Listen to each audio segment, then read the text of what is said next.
एक सरकारी विभाग में 2 अधिकारी थे, राजेश और विमल। दोनों का पद सेम था, सैलरी सेम थी, लेकिन दोनों की लाइफस्टाइल में जमीन आसमान का अंतर था। राजेश अपनी ईमानदारी के लिए जाना जाता था। वो पुरानी बाइक से ऑफिस आता, सादा कपड़ा पहनता और महीने के अंत में बजट संभालना पड़ता था। इसकी सबसे बड़ी कमाई थी पीस ऑफ माइंड। इसका सर जैसे ही तकिए पर पड़ता तुरंत नींद आ जाती। दूसरी तरफ ये विमल भाई साहब, इनका जिंदगी का बस एक ही मूल मंत्र था, मौका मिले और पैसा ना खाए वो ही मूर्ख है। उसके पास आलीशान गाड़ी, पोस्ट इलाके में बंगला और हर फाइल के बदले टेबल के नीचे मोटा लिफाफा। गरीबों की पेंशन, विधवाओं की सहायता, हर जगह उसने अपना हिस्सा काटा। विमल अक्सर राजेश का मजाक उड़ाया करता था। राजेश तो ये ईमानदारी का चोला पहनकर जिंदगी भर साइकिल ही चलाता रहेगा, मुझे देख 5 साल में सब कुछ बना लिया। राजेश बस मुस्कुराकर कहता, मैं नींद कमाता हूं तो बिस्तर।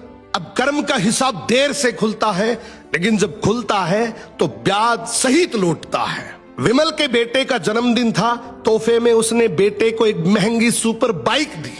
वही बाइक जो रिश्वत के पैसों से खरीदी गई थी। उसी रात बेटा नशे में बाइक चला रहा था, भीषण एक्सीडेंट हुआ। विमल का फोन बजा, उसके होश उड़ गए। डॉक्टर बोला आपका बेटा कोमा में है, हालत गंभीर है, कई सर्जरी होगी, लाखों का खर्च आएगा। विमल चीख पड़ा, पैसे की चिंता मत करो, बस मेरे बेटे को बचा लो। उसने बेटे के इलाज में अपनी सारी काली कमाई लगा दी, महंगी दवाइयां, विदेशी डॉक्टर। लेकिन जिस बेटे के लिए उसने पाप की कमाई जमा की थी वो बच नहीं सका। जो पैसा दूसरों के आंसुओं से आया था, आज उसके अपने आंसू भी नहीं पहुंच सका। बेटे की मौत के बाद घर उजड़ गया, पत्नी डिप्रेशन में चली गई।